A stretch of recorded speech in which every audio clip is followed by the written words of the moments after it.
का chapter 3 start हो रहा है मैथमेटिक्स का, जिसका नाम है pair of linear equations in two variable. ये लेक्चर नंबर 1 है, ठीक है। ये लेक्चर नंबर 1 होगा। क्लास 10th चल रही है, मैथमेटिक्स मैंने फॉलो किया है सब। मेरा नाम हुआ प्रशांत कुमार पांडे, आप लोग देख रहे हैं मैथ्स वर्ल्ड एजुकेशन, ठीक है। एक छोटा सा नोट्स है आप सभी के लिए कि अगर आप पीडीएफ नोट्स या फिर कोई भी अपडेट आपको चाहिए होगा तो आप व्हाट्सएप चैनल या फिर तो टेलीग्राम चैनल को आके ज्वाइन कर सकते हैं। अगर आपका कोई डाउट है, कोई क्वेश्चन है, तो आप व्हाट्सएप ग्रुप पे आके क्वेश्चन पूछ सकते हैं। और ये सारे जितने भी लेक्चर बन रहे हैं वो सब न्यू बुक के बेसिस पे बन रहे हैं, ठीक है। तो अगर आप ओल्ड बुक को भी प्रीफर करना चाहते हैं तो हमारे चैनल के प्लेलिस्ट सेक्शन में ओल्ड बुक का सारा एक प्लेलिस्ट बना हुआ है, तो आप जरूर से जरूर देख ले, ठीक है। और before entering this channel please hit the subscribe button and share with your friends. अगर मेरा कंटेंट अच्छा लगा हो तो शेयर जरूर करना, ठीक है। तो पहले आज हम लोग को स्टार्टिंग क्या कर रहे हैं, pair of linear equation in two variable. ये रहा हमारा chapter, pair of linear equation in two variable. Starting में हम लोग समझेंगे कि आखिर ये चैप्टर का नाम है pair of linear equation in two variable, इसका मीनिंग क्या होता है, ठीक है। तो देखो, इस चैप्टर का नाम है pair of linear equation in two variable. देखो, इक्वेशन वैसे शब्द को बोला जाता है, वैसे चीज को बोला जाता है जो कि इक्वल टू जीरो हो, या फिर किसी भी दो टर्म को अगर इक्वेट कर रहे होते हैं उसे बोला जाता है इक्वेशन। जैसे कि अगर मैं लिखूं C+O2 इक्वल टू CO2, तो यहाँ क्या हुआ है कि ये जो इक्वेशन है ये LHS है और ये RHS है। इन दोनों को मैंने एक सिंबल से एक कंबाइन कर दिया, जिसे हम बोलते हैं इक्वेशन। इस पूरे को क्या बोला जाता है, इक्वेशन। तो देखो, अगर मैं, चूंकि हम लोग मैथमेटिक्स पढ़ रहे हैं तो यहाँ पे जो भी बातें हो रही होंगी वो अलजेब्रा की बात हो रही है, ठीक है। तो जैसे कि कोई भी मैं एक इक्वेशन लिखता हूँ, 2x plus 3y square plus 9x equal to 0, तो ये क्या हुआ, ये एक इक्वेशन हुआ। लेकिन हम लोग को सिर्फ और सिर्फ किस इक्वेशन के बारे में पढ़ना है, हम लोग को पढ़ना है लीनियर इक्वेशन। अब देखो, लीनियर इक्वेशन क्या होती है। तो देखो, जब भी लीनियर इक्वेशन की बात की जाएगी तो एक ऐसा इक्वेशन जिसमें कि वेरिएबल की जो मैक्सिमम पावर है वो 1 होनी चाहिए। क्या ये लीनियर इक्वेशन है, तो आंसर है नहीं। क्यों? क्योंकि यहाँ पे जो वेरिएबल है, वेरिएबल क्या होती है, वेरिएबल वैसे वर्ड होते हैं, वैसे शब्द होते हैं, वैसे बोल सकते हो कि वैसे नंबर होते हैं जिसका वैल्यू फिक्स नहीं होता। जैसे कि यहाँ पे देखो, यहाँ पे x एक क्या है, एक्ट एज अ वेरिएबल। यहाँ y क्या है, y act as a variable. अगर वेरिएबल का मैक्सिमम पावर 1 हो, जैसे कि यहाँ पे 2 है, यहाँ पे 1 है, तो अगर मैक्सिमम पावर 1 हो उसे बोला जाता है लीनियर। उसे क्या बोला जाता है, लीनियर। अगर 2 हो उसे बोला जाता है क्वाड्रेटिक। तो ये जो इक्वेशन है इसका मैक्सिमम पावर कितना है, वो है 2। इसमें मैक्सिमम पावर कितना है, तो वो है 2, इसलिए इसे बोला जाएगा क्वाड्रेटिक इक्वेशन। तो ये जो इक्वेशन है वो एक एक कैसा इक्वेशन है, ये क्वाड्रेटिक इक्वेशन है। ये कैसा इक्वेशन है, क्वाड्रेटिक इक्वेशन है। क्योंकि यहाँ पे जो वेरिएबल है उसका मैक्सिमम पावर 2 हो जा रहा है। यहाँ पे देखो, y का पावर कितना है, y का मैक्सिमम पावर है 2, इसलिए ये जो इक्वेशन हुआ ये क्वाड्रेटिक इक्वेशन हुआ। लेकिन हमें जो पढ़नी है वो लीनियर इक्वेशन पढ़नी है। और लीनियर इक्वेशन का मतलब होता है जिसमें कि मैक्सिमम पावर कितना होना चाहिए, 1 होना चाहिए। जैसे कि मैं लिखा एक equation 2x plus 3 equal to 0। क्या ये इक्वेशन है, तो बिल्कुल है, क्योंकि यहाँ पे इक्वल टू का सिंबल है, ठीक है। और क्या ये लीनियर है या फिर क्वाड्रेटिक है, तो ये लीनियर है। क्यों लीनियर है, क्योंकि यहाँ पे x का मैक्सिमम पावर 1 है, इसलिए ये कैसा इक्वेशन हुआ, एक टाइप से लीनियर इक्वेशन हुआ, राइट। लेकिन हमें सिर्फ और सिर्फ लीनियर इक्वेशन नहीं पढ़नी, हमें पढ़ना है linear equation in two variable. हमें क्या पढ़ना है, linear equation in two variable. यानी कि यहाँ वेरिएबल की संख्या कितनी है, वो है 1। लेकिन हमें 1 वेरिएबल की नहीं पढ़नी, हमें जो इस चैप्टर पे पढ़नी है वो 2 वेरिएबल की पढ़नी है। यानी कि अब जो हमारा इक्वेशन बनेगा वो कुछ ऐसा बनेगा, 2x plus 3y equal to 10। अब देखो, यहाँ वेरिएबल की संख्या कितनी होगी, 2 वेरिएबल है। वेरिएबल कितना हो गया, 2 हो गया। और यहाँ पे जो वेरिएबल की संख्या है वो 2 हो गई। और देखो, दोनों के दोनों लीनियर है, वो दोनों वेरिएबल की लीनियर है क्योंकि दोनों का मैक्सिमम पावर 1 है, राइट। तो ये हो गया तुम्हारा लीनियर इक्वेशन, ठीक है। इसे क्या बोला जाएगा, linear equation in two variable. इसे क्या बोला जाएगा, linear equation in two variable. लेकिन सर फिर यहाँ पेयर वर्ड क्यों इस्तेमाल किया गया है, ये जो पेयर वर्ड है वो क्यों इस्तेमाल किया गया, वो देखो क्यों इस्तेमाल किया गया। दरअसल जब तुम इसे सॉल्व करोगे, जब linear equation in one variable को सॉल्व करोगे, ठीक है, तो देखो हम लोग सॉल्व क्या कर रहे होते हैं, यहाँ जो अननोन क्वांटिटी है उसे सॉल्व कर रहे होते हैं। तो जब इसे सॉल्व करेंगे तो हमारा वैल्यू क्या आएगा, तो x इक्वल टू हो जाएगा -3/2। एक बात मुझे बताओ, क्या इस वाले वैल्यू को निकालने के लिए हमें क्या कोई दूसरे टर्म की जरूरत पड़ी या फिर कोई दूसरे इक्वेशन की जरूरत पड़ी? तो आंसर है नहीं। सिर्फ हमने क्या किया, इसे 3 को इधर भेज दिया, इस 2 को डिवाइड या मल्टीप्लाइड में था या डिवाइड में हो गया आंसर। लेकिन जब तुम इसे सॉल्व करने जाओगे तो तुम यहाँ फंस जाओगे। वो देखो कैसे, 2x है, यहाँ पे क्या होगा 10 - 3y, और 2 इधर मल्टीप्लाइड में है तो उधर जाएगा तो डिवाइड में, 10 - 3y डिवाइडेड बाई 2। एक बात बताओ, जब मैंने इसे सॉल्व किया तो एक प्योर कांस्टेंट बना, लेकिन जब मैंने इसे सॉल्व किया तो एक वेरिएबल के टर्म में आ गया, और यहाँ वेरिएबल है y। यानी कि जब तुम y को निकालोगे तो वो x के टर्म में आएगी, और जब x को निकालोगे तो वो y के टर्म में आएगी। यानी कि इसे हम कभी सॉल्व कर ही नहीं पाएंगे, नो पॉसिबल। तब हम लोग को यहाँ प्ले में आता है, यानी कि जितने नंबर ऑफ इक्वेशंस होंगे, आई रिपीट, जितने नंबर ऑफ वेरिएबल होंगे उतने नंबर ऑफ इक्वेशन हमें चाहिए होगा, तब हम उसे सॉल्व कर पाएंगे for the value of 2 variables. जैसे अगर मैं कोई एक लीनियर इक्वेशन लेता हूं, जैसे 2x + 3y = 10, और मैं जस्ट एक और लीनियर इक्वेशन लेता हूं जैसे कि 3x + 5y = 10। अब मैं इन दोनों को सॉल्व कर पाऊंगा क्योंकि यहाँ पे जो इक्वेशंस की संख्या है वो 2 है, यानी कि जोड़ा बन गया, यानी पेयर हो गया। यानी कि जितने नंबर ऑफ वेरिएबल होंगे, जितने अननोन क्वांटिटी होंगे, उतने नंबर ऑफ इक्वेशंस हमें चाहिए होते हैं इनको सॉल्व करने के लिए, राइट। यानी कि यहाँ पे देखो, इसीलिए इस चैप्टर का नाम पड़ा pair of linear equations in 2 variable. यानी कि जब भी 2 वेरिएबल होंगे तो हमें लीनियर इक्वेशन की संख्या कितनी होनी चाहिए, 2 होनी चाहिए। यानी वो पेयर पे होना चाहिए, वो उसका जोड़ा होना चाहिए। यानी कि जितने नंबर ऑफ इक्वेशंस होंगे हमें उसे सॉल्व करने के लिए, सॉरी, जितने नंबर ऑफ वेरिएबल्स होंगे उतने हमें इक्वेशंस की जरूरत होगी। यानी कि जब हम लोग 2 वेरिएबल को सॉल्व कर रहे होंगे तो हमें उसका जोड़ा चाहिए, किसका, लीनियर इक्वेशन का जोड़ा चाहिए, तभी हम 2 वेरिएबल की इक्वेशंस को सॉल्व कर पाएंगे प्रॉपरली, राइट। ये हुआ हमारा पहला पॉइंट। अब देखो एक बात मैं बताता हूं, वो है सॉल्यूशन के बारे में। किसके बारे में, सॉल्यूशन के बारे में। तो देखो जितने भी इक्वेशंस होते हैं लीनियर इक्वेशन के, उसका जब भी तुम ग्राफ बनाओगे, जैसे ये एक्स एक्सिस हो गया, ये वाई एक्सिस हो गया, तो उनका जो ग्राफ होता है वो ऑलवेज सीधा होता है, ऐसे। या तो वो ऐसे जाएगा, ऐसे जाएगा, ऐसे जाएगा, वो कभी भी ऐसा पॉसिबल नहीं है कि वो ऐसे टर्न हो जाए। कर्व कभी पॉसिबल नहीं है इन द लीनियर इक्वेशन। यानी कि जब भी लीनियर इक्वेशन को सॉल्व करोगे तो वो ऑलवेज सीधा होगा, वो ऑलवेज सीधा होगा। इसीलिए इसका नाम लीनियर पड़ा है। लीनियर मतलब होता है एकदम पूरा सीधा, ठीक है। तो जब भी तुम कोई इक्वेशन लोगे, कोई भी ग्राफ लोगे, जैसे कि यहाँ पे हमारा 2 इक्वेशन दिया हुआ है, 2x + 3y = 10, और दूसरा है 3x + 5y = 10। तो जब भी तुम कोई भी इक्वेशन उठाओगे तो उसका एक ग्राफ बनता है। जैसे कि मान लो, यहाँ मैं अभी एग्जांपल के साथ समझा रहा हूँ। पहला वाला जो इक्वेशन था हमारे पास 2x + 3y = 10, अगर मैं इसका लेट से कि एक ग्राफ बनाता हूं और वो ग्राफ कुछ ऐसा बनता है, वो ग्राफ कुछ ऐसा बनता है, तो इसके बीच में, इस बताओ, इस लाइन के बीच में कितने पॉइंट होंगे? ये जो लाइन बना है वो कितने पॉइंट से मिलकर बना है?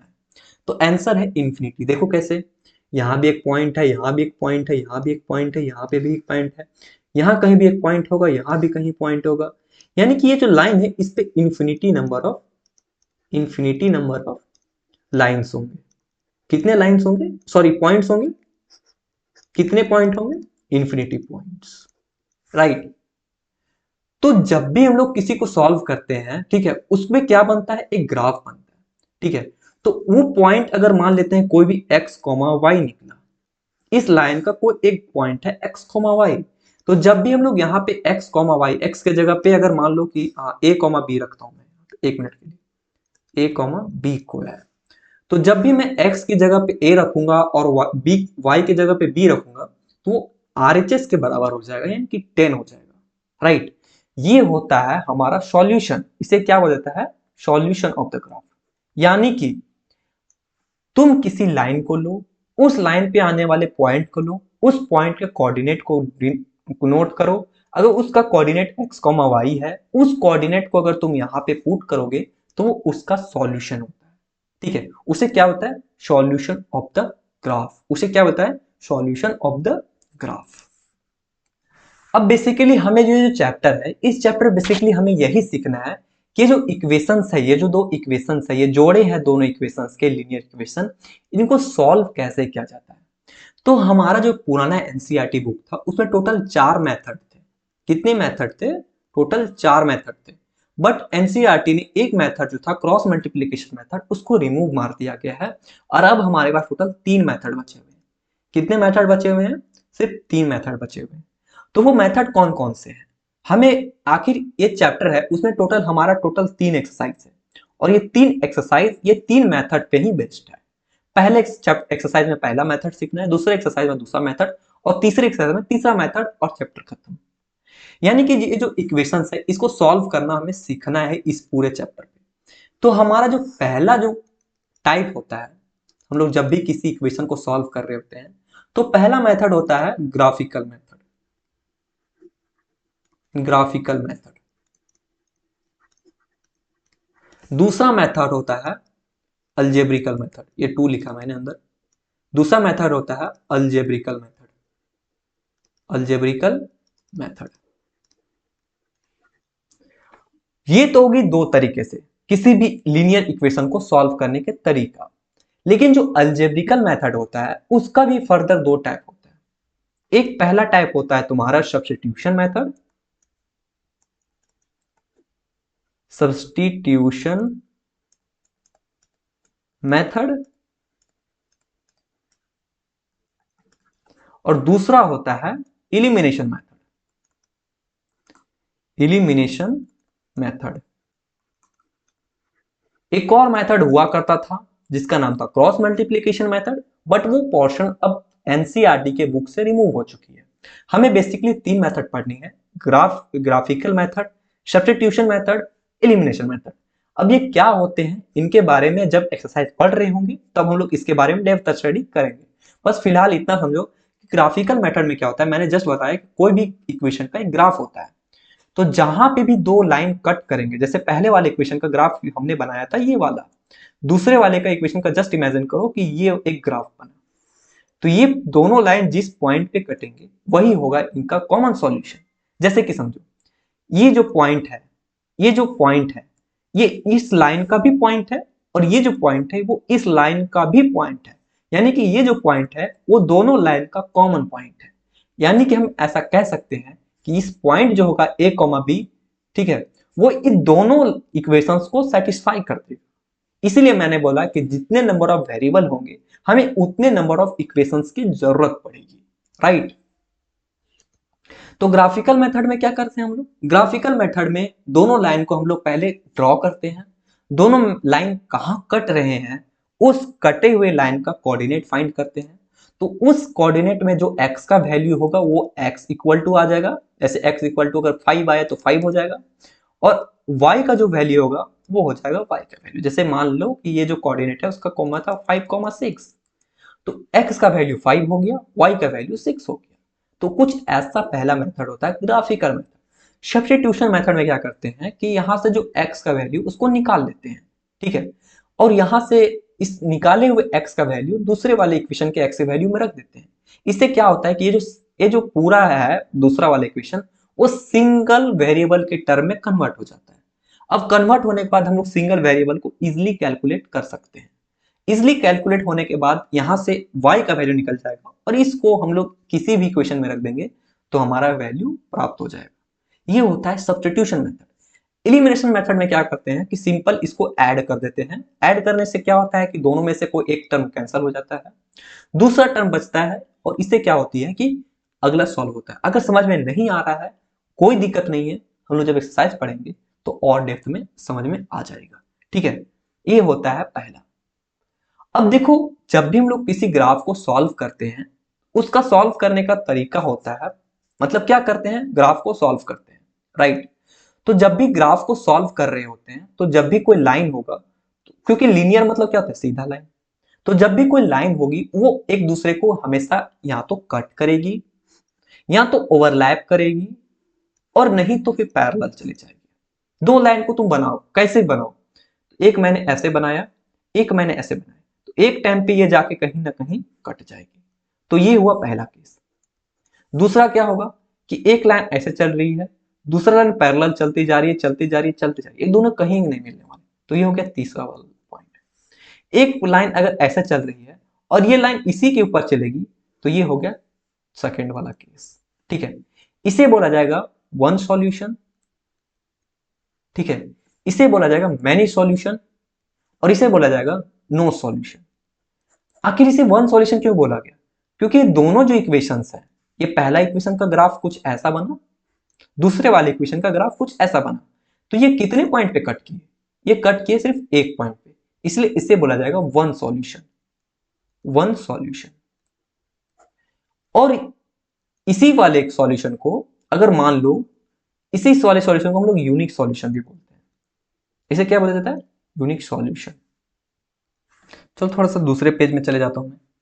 मैंने पहले क्या बताया कि जैसे कोई भी इक्वेशंस होगी, क्योंकि हमें इसमें पेयर ऑफ लीनियर इक्वेशन के बारे में पढ़नी है, तो कम से कम दो लाइन होगी। तो मान लो कि पहला लाइन कुछ ऐसा गया। ठीक है, ऐसा मान लो कि कोई एक इक्वेशन लिया मैंने, 3x plus 2y equal to 6, 3x plus 4y equal to 9। अब ये पहले वाला जो लाइन है, इसका इक्वेशन कुछ ऐसा गया, ग्राफ कुछ ऐसा जा रहा है, और दूसरे वाले का जो ग्राफ है कुछ ऐसा जा रहा है। तो बताओ ये दोनों पॉइंट कॉमन, कितने पॉइंट है जो इन दोनों लाइन के बीच में कॉमन है? तो जितने कॉमन ऑफ पॉइंट्स होंगे वो उनका उतना नंबर ऑफ सॉल्यूशन होगा। ठीक है, इससे कितने पॉइंट कट रहे हैं? तो ओनली वन पॉइंट। इसीलिए इसे बोला जाता है वन सॉल्यूशन और यूनिक सॉल्यूशन। Unique solution. ठीक है, लेट से पहले वाले का जो ग्राफ है कुछ ऐसे गया और दूसरे वाले का ग्राफ कुछ ऐसा चला गया, यानी कि ये दोनों कभी मिलेंगे नहीं, तो इसे बोला जाएगा नो सॉल्यूशन। जस्ट इमेजिन करो, क्या ये दोनों लाइन कभी कटेंगे? क्योंकि ये पैरेलल है, और जब पैरेलल लाइन कभी कटते ही नहीं है, इसका हो जाएगा नो सॉल्यूशन। इसका हो जाएगा नो सॉल्यूशन। और अगर एक लाइन कुछ ऐसा चला, पहला इक्वेशन का जो ग्राफ है वो कुछ ऐसा गया और दूसरे वाले का भी जस्ट इसी के ऊपर ओवरलैप करता चला गया, तो एक बात बताओ, इसमें कितने ऐसे पॉइंट है जो पहले वाले और दूसरे वाले में कट रहे हैं? तो इंफिनिटी होंगे। यहां भी कट रहा है, यहां भी कट रहा है, कट रहा है, कट रहा है, कट रहा है, कट रहा है, कट रहा है। इसमें कितने सॉल्यूशन होंगे? इसमें होंगे इंफिनिटी सॉल्यूशन। कितने होंगे? Infinity solution. Infinity solution, right. ये हो गया तुम्हारा इंफिनिटी सॉल्यूशन। यानी कि दो लीनियर इक्वेशंस अगर एक दूसरे को कभी कट कर रहे होंगे, तो वही होता है उन दोनों के बीच का कॉमन पॉइंट। ठीक है, और ऐसा सिर्फ किसमें होगा? दो वेरिएबल की इक्वेशन में। ठीक है, यानी कि जितने नंबर ऑफ वेरिएबल उतने नंबर ऑफ इक्वेशंस की जरूरत पड़ेगी। अगर नहीं समझ में आ रहा होगा तो लाइव में मैं अच्छा से समझा दूंगा, कभी आना लाइव पे और कभी ये डॉट पूछना। अब मेरे ख्याल से सब क्लियर हो ही गया होगा अभी तक। ठीक है, एक बात और मुझे बतानी थी कंसिस्टेंट और इनकंसिस्टेंट के बारे में। देखो, अगर कभी भी सॉल्यूशन निकालना होता है, ठीक है, किसी पॉइंट का सॉल्यूशन निकालना होता है, अगर उसका सिर्फ एटलीस्ट, आई रिपीट एटलीस्ट, एक सॉल्यूशन हो, तो उसे बोला जाता है कॉन्सिस्टेंट। उसे क्या बोला जाता है? कॉन्सिस्टेंट। एक बात बता, यहां पे तीन बनी है, एक पहला ऊपर वाला, दूसरा बना है ये, और तीसरा बना है ये। इन तीनों में कॉन्सिस्टेंट कौन है? कॉन्सिस्टेंट मतलब मिनिमम एक सॉल्यूशन। तो ये पहला बना, ये भी कॉन्सिस्टेंट है, ये भी कॉन्सिस्टेंट है, क्योंकि इसमें तो बहुत सारे हैं, कॉन्सिस्टेंट है। ठीक है, क्या ये कॉन्सिस्टेंट है? आंसर है नहीं, तो ये क्या हो जाएगा? Inconsistent, right. ये होता है पहला कॉन्सिस्टेंट। कॉन्सिस्टेंट मतलब क्या होता है? जिसका मिनिमम एक सॉल्यूशन आता हो। सॉल्यूशन क्या होती है? जब भी दो लाइन एक दूसरे को कट कर रही होती है, तो जिस पॉइंट पे कट करेगी उसे बोला जाए सॉल्यूशन। सॉल्यूशन मतलब होता है अगर कोई भी लाइन, कोई भी इक्वेशन दी, उसकी ग्राफ बनती है, उस ग्राफ का जो लाइन होता है, उस लाइन के बीच में आने वाले जितने पॉइंट्स होते हैं वो उसका सॉल्यूशन होता है, वो उसका सॉल्यूशन होता है। ठीक है, अब भैया हमें एक डॉट आएगा कि हम लोग सिर्फ और सिर्फ इक्वेशन को देखते हुए, जैसे कि यहाँ पे दो इक्वेशन लिखी हुई है, अगर मेरे से पूछो क्या ये एक यूनिक सॉल्यूशन है, ठीक है, या फिर नो सॉल्यूशन है, या फिर क्या है मैनी सॉल्यूशन है, इसे मैनी सॉल्यूशन बोल सकते हो क्योंकि इसमें बहुत सारे सॉल्यूशन है। हम लोग सिर्फ इक्वेशन को देखने के बाद कैसे पता लगा सकते हैं कि ये वन सॉल्यूशन होगा कि नो सॉल्यूशन होगा कि मैनी सॉल्यूशन होगा? हमें इसके पास तरीके क्या है? तो अगर मैं सिर्फ इस इक्वेशन को देख के बताऊं तो होगा नो सॉल्यूशन। क्या होगा? No solution. तो मैंने सॉरी सॉरी नो सॉल्यूशन नहीं, one solution. I am really sorry, ये होगा वन सॉल्यूशन। तो आखिर मैंने कैसे बताया कि ये वन सॉल्यूशन है?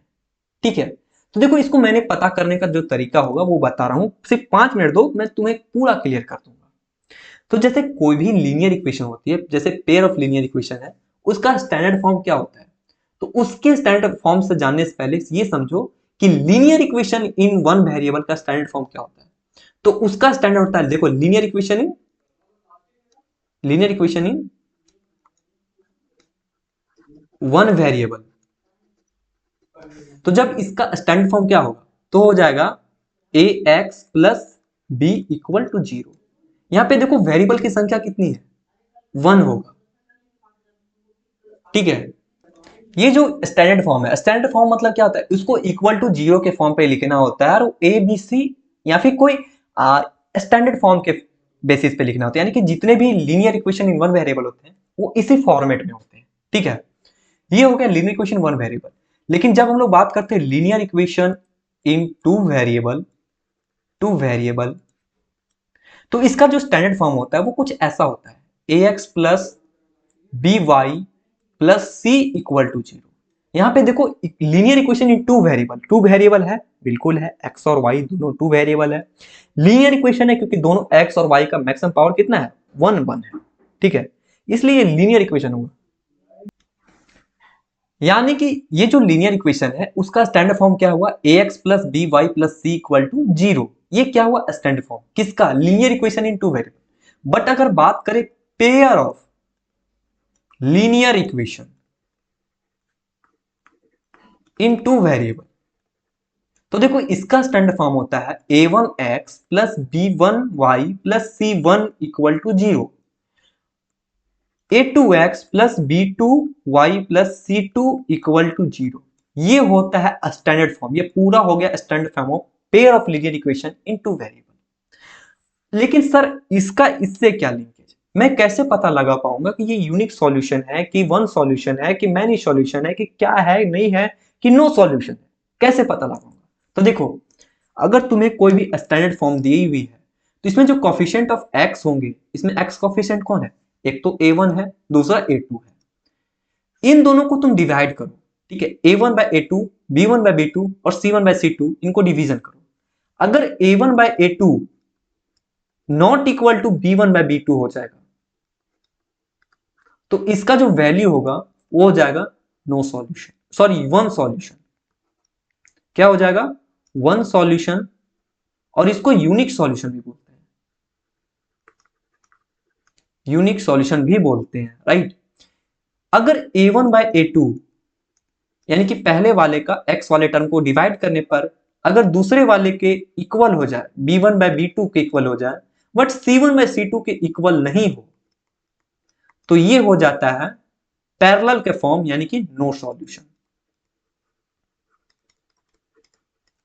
यानी कि इसका जो ग्राफ बनाऊं, ठीक है, तो जस्ट इमेजिन करो कि ये कुछ ऐसा बनेगा। कैसा बनेगा? यूनिक सॉल्यूशन में ये कुछ ऐसा बनेगा, ठीक है, नो सॉल्यूशन में कुछ ऐसा बनेगा। और अगर a1 by a2 equal to b1 by b2 equal to c1 by c2, अगर सभी कुछ इक्वल हो जाते हैं तो इसे बोला जाएगा मैनी सॉल्यूशन, मैनी सॉल्यूशन। ठीक है, तो मैंने यहां पे देखा और यहां पे एनालिसिस किया, क्या 3/3 इक्वल टू होगा 4/2/4 के? क्या कभी ऐसा पॉसिबल है? तो आंसर है नहीं। और जब इक्वल ही नहीं है तो ये कैसा होगा? One equation. कैसा इक्वेशन होगा? वन सॉल्यूशन या फिर यूनिक सॉल्यूशन। कैसा होगा? Unique solution. इसलिए मैंने बताया, सिर्फ उसे देख लिया और पता लगा लिया। बट भैया अगर मैं एग्जाम पे रैंडमली बैठा हूं तो मुझे कैसे पता चलेगा कि वन सॉल्यूशन है कि नो सॉल्यूशन है या मैनी सॉल्यूशन है? तो देखो ऐसे कैसे सॉल्व करेंगे। a1/a2 था, यहाँ पे a2 लिखना मैंने भूल गया, ठीक है, ये a होना चाहिए, ठीक है। अगर a1/a2 लिखा हुआ है और पहले ही में गलत हो गया तो ये गलत हो गया, पहले में ही गलत हो गया, ये फेल हो गया। तो देखो फेल होने का क्या होता है, क्रॉस सिंबल, यानी क्रॉस मतलब वन सॉल्यूशन, ये याद करने का पहला तरीका हो गया। दूसरा हो गया कि भैया इसको कैसे याद करें, तो बता एक बात मुझे बताओ, हिंदी में इसको पैरेलल को क्या बोलते हैं? तो पैरेलल को बोलते हैं हिंदी में समान अंतर, समान अंतर, ठीक है।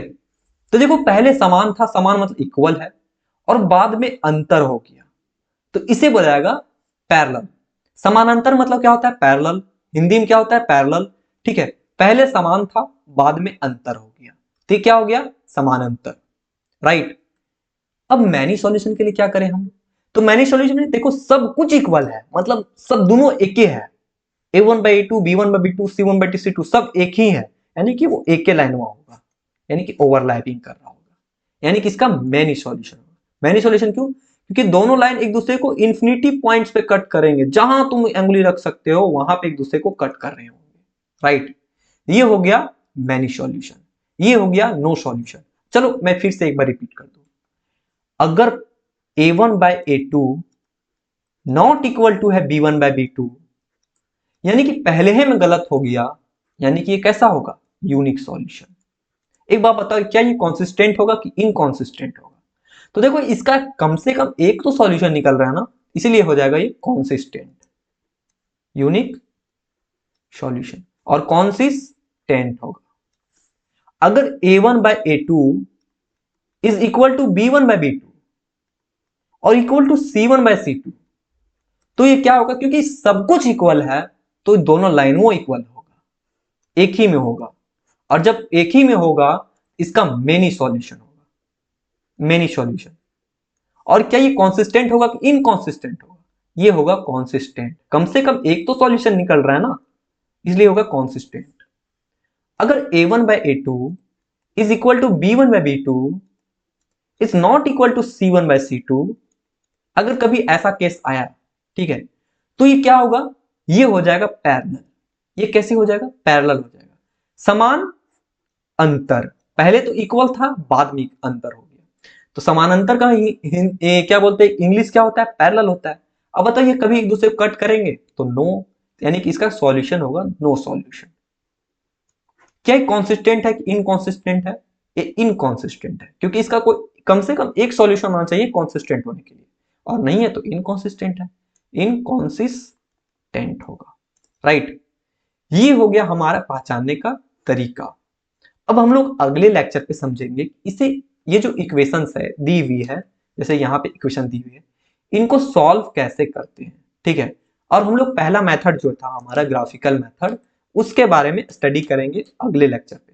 ये जो मेथड है ये एक्सरसाइज 3.1 में ये पहला है, और ये इसी के बारे में बेस्ड होगा। तो मिलते हैं हम लोग सीधा एक्सरसाइज में 3.1, तब तक के लिए जय हिंद जय भारत। अगर पसंद आया हो, सब कुछ अगर क्लियर हुआ, क्रिस्टल क्लियर हुआ, तो प्लीज एक लाइक मार के लिख देना क्रिस्ट एंड क्लियर, ठीक है। मैं अगला लेक्चर पे मिलता हूं, तो तक के लिए जय हिंद जय भारत, वंदे मातरम।